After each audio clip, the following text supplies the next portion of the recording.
cradle.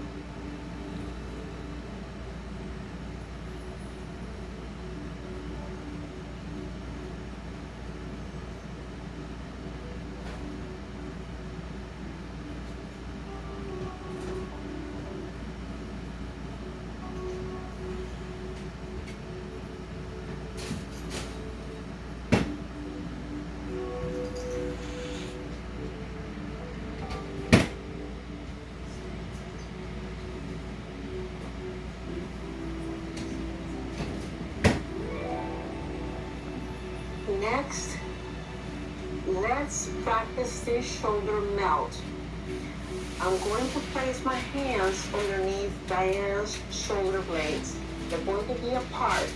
We never place the hands directly underneath the spine. So here we go, and you may need the recipient of the session to help you a little bit position the hands. Diane, I'd like you to turn toward your left so that the students at home can see where my hands are.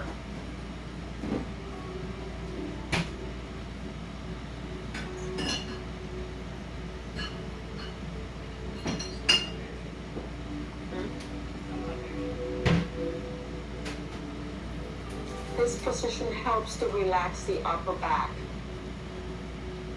and chest.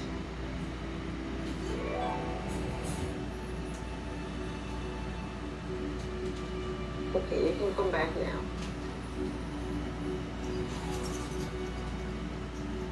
Let's go to the shoulder sandwich now. Any type of tension, pain, rotator cuff injury to the shoulder. So let's practice the shoulder sandwich. One hand underneath the shoulder, the other hand on top. And make sure to adjust your hands so that they can be as comfortable as possible for that recipient, okay, or client. Is this okay, Diane? Do you really need to move my hands a little further down or a little closer to the neck? What's better for you? Okay, so don't be afraid to ask them, how would you like my hands to be? And then you can position your hands so that they're as comfortable as can be for the recipient.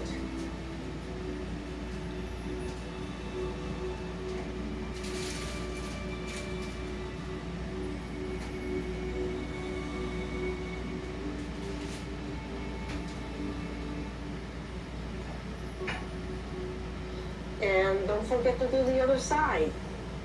Keep the energy flow even. So now I'm treating the other shoulder.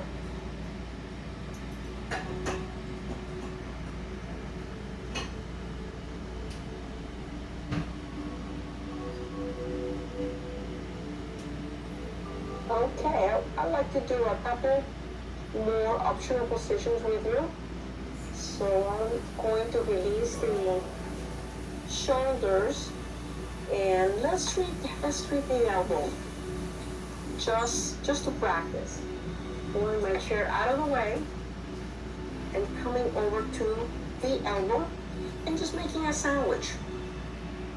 Any type of problem with the elbow, tennis elbow for instance, you'll want to treat here. Remember that you can create your own optional positions anywhere in the body. And then we'll do one more. Let's treat the wrist here.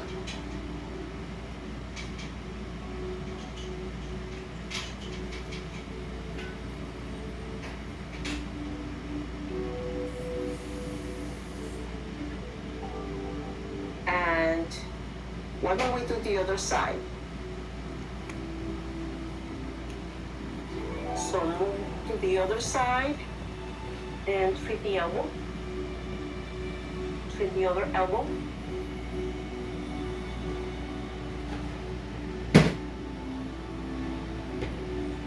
And then the other wrist.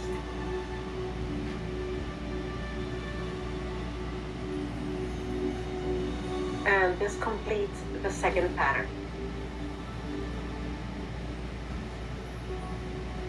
Now we've completed the first pattern and the second pattern, and I would like to help Diane turn over so that we can start the third pattern.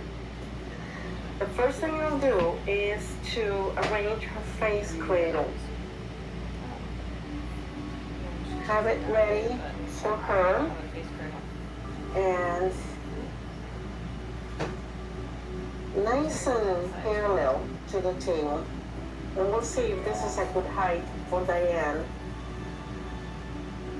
Placing the tissue on the face cradle, just for her comfort. And Diane, are you ready to turn over? Let me give you a hand, okay?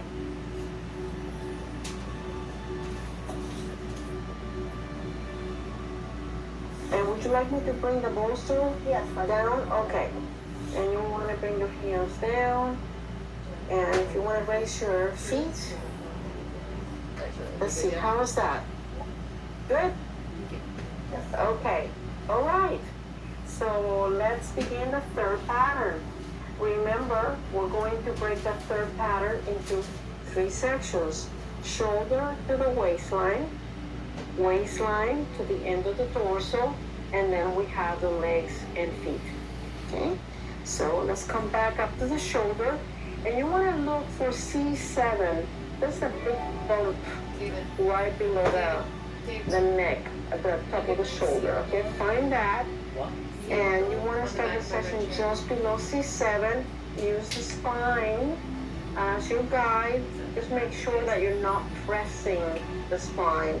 You can even hover, okay, slightly if you wish. That's fine. And then you may start from either side. Okay, so this is position number 1. Let's go into a quiet space and begin the third pattern together.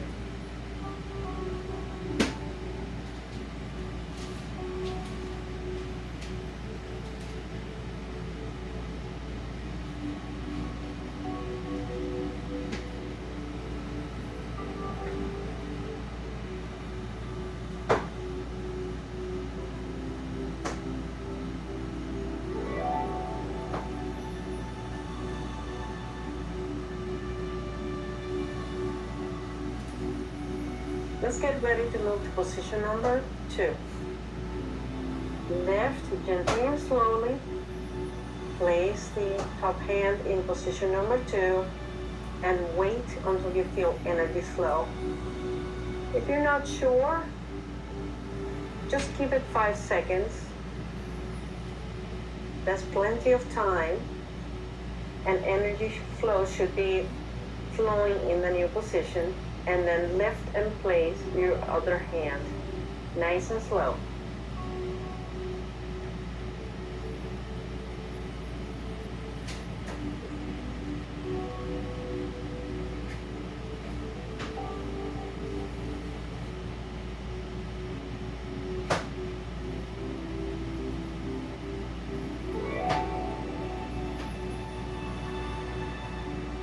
Okay, let's move to position number 3.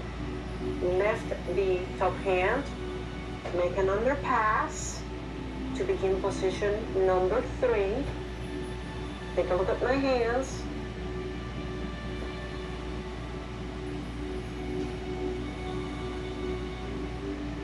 And then move the second hand into position number 3 and return to that quiet place.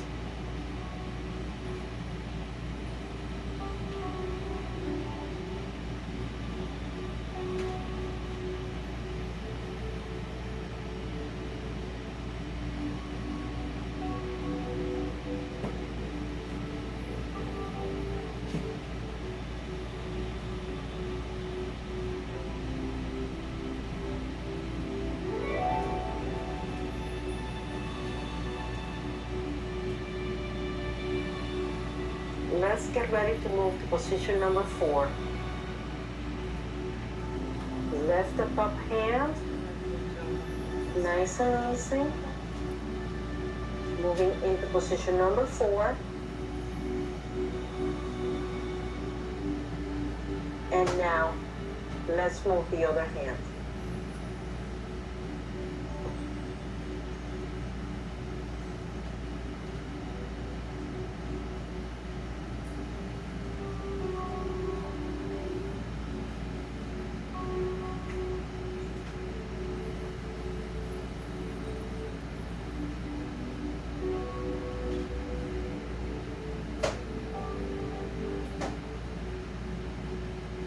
If you're working on someone who has a long torso, you can create some additional positions in the small of the back.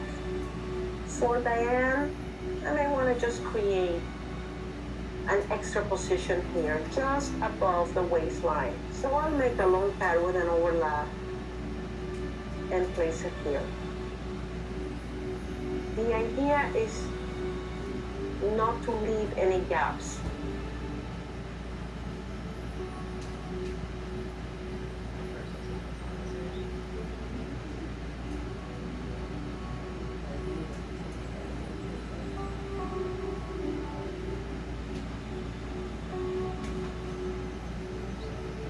All right, let's move on to the second section. Find the waistline, okay? And position number 5 is always a long pad with an overlap just below the waistline.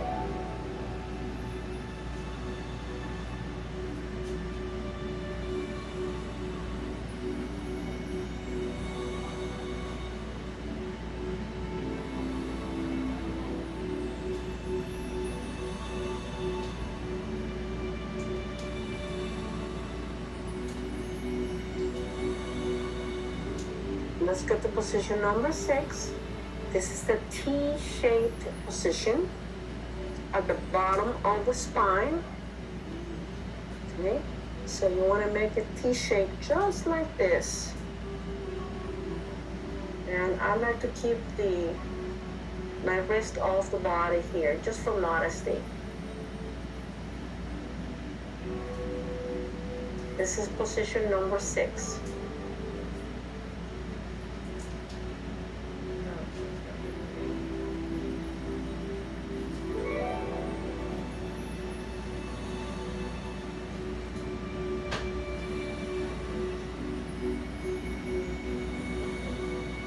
Okay, now we've completed the second section. Let's move to the last section. Let's move to the back of the knees. One hand over each knee.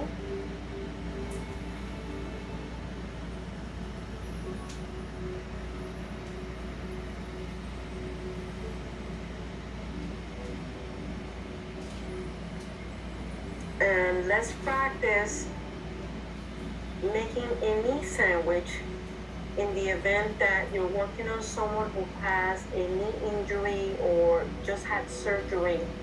You want to sandwich the knee side to side, back and front. So let's practice doing that now. Side to side.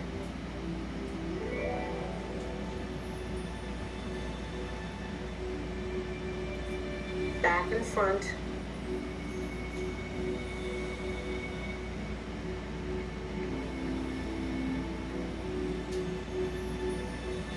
I'm going to do the other knee, again, same thing, side to side, back and front. Remember, if you do one, do the other, so the energy stays even.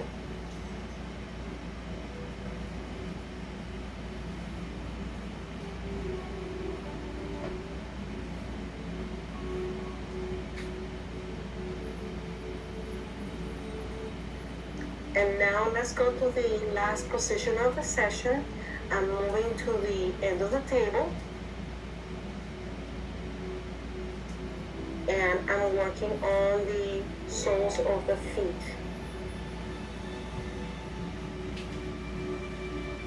Grounding the energy. And addressing all the reflex points.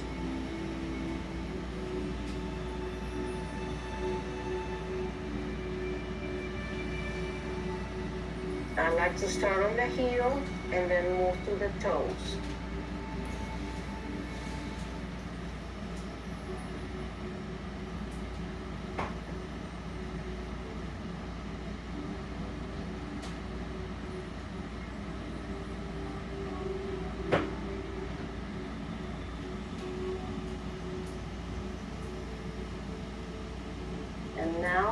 Release the feet, and let's seal the energy over the back of our client, recipient. Let's just seal the energy, smoothing the aura from head to foot, dropping the energy into the feet. Do this with me. Let's do it 3 times. That was number 1, 2, and 3.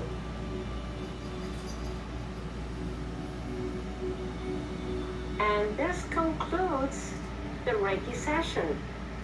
So congratulations on completing your first Reiki treatment. Ta-da! Yay, it's done. Hit the stop button? Yeah. Okay.